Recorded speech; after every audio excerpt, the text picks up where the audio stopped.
यादव आपका एक ऐसा सांसद बनेगा मैं कि मेरे अंगने में तुम्हारा क्या काम है, प्रयास करूंगा।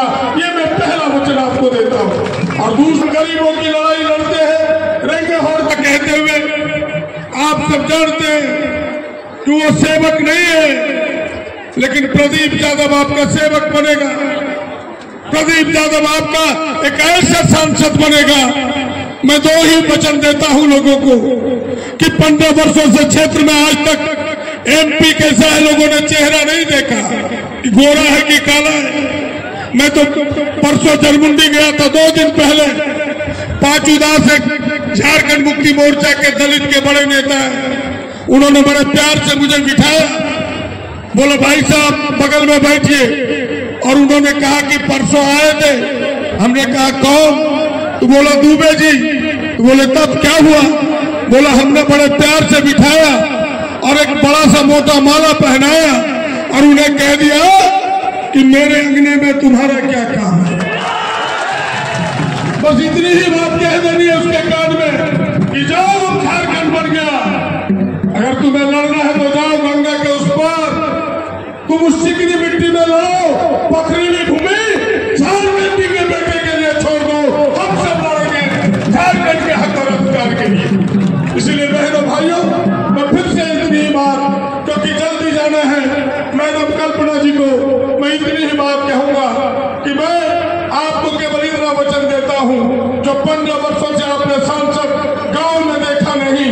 अगर मुझे आपने बढ़ाया तो मैं साल में एक बार आपके गांव आऊंगा, आपकी समस्याओं को सुनूंगा और उसका समाधान पर करने का प्रयास करूंगा। ये मैं पहला वचन आपको देता हूं। और दूसरा, आपकी लड़ाई को मजबूती से झारखंड से लेकर दिल्ली तक लड़ूंगा। और आप जानते हैं कि हम गरीबों की लड़ाई लड़ते हैं, रहेंगे और चाचे और की लड़ाई लड़ते हैं। आपने देखा होगा कि अडानी जैसी कंपनी से कोटा में लड़के किसानों का हक और अधिकार दिलाया है। एक लड़ाई मैं फिर से लड़ना चाहता हूं सहारा इंडिया के विरोध में। बहनों भाइयों, मीडिया के साथियों, मैं आपसे प्रार्थना करने के लिए आया हूं, अर्ज लगाने के लिए आया हूं, विनती करने के लिए आया हूं कि 15 कोई मतलब नहीं है, गरीबों से कोई मतलब नहीं है, किसान पिछड़ों, आदिवासी, अल्पसंख्यकों से कोई मतलब वाले लोगों से रिश्ता नाता रखते हैं। ऐसे लोगों को इस बार झारखंड से बाहर कीजिए और अपनी सेवा के लिए, अपनी खिदमत के लिए मुझे मौका दीजिए। यही मैं अर्ज लगाने आया हूँ। 30 वर्षों से मैं लगातार झारखंड के राजनीति में सक्रिय रहा हूँ, 25 वर्ष। और आपने देखा होगा कि दिन रात हम सब दलितों के लिए, पिछड़ों के लिए, अल्पसंख्यकों के लिए, आदिवासी, आपकी दुआ से उस लोकसभा में पहला कोई क्वेश्चन होगा, प्रश्न होगा तो सारा इंडिया के विरोध होगा, ताकि इन गरीबों का हिस्सा मिल सके, उनकी घरों तक पैसा जा सके। इन्हीं चंद बातों के साथ इस बार आप मुझे सेवक बनाइए। एक सांसद के रूप में मैं बेहतर सेवा दूंगा। इन्हीं चंद बातों के साथ आप सबको धन्यवाद, नमस्कार। इस चुनाव के माध्यम से जो लगातार झारखंड के साथ अन्याय हो रहा है, दिल्ली के मुख्यमंत्री को जमानत दी जाती है, लेकिन झारखंड के पूर्व मुख्यमंत्री हेमंत सोरेन को एक प्रकार ईडी नए तथ्य देकर के कहीं न कहीं जमानत देने से रोकती है।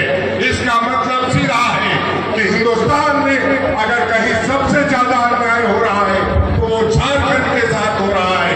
प्रधानमंत्री जी कल आए थे दुमका में, बहुत बड़ी बड़ी बातें करके गए, हिम्मत नहीं पड़ी एक बार हेमंत सोरेन के बारे में बात कह दे।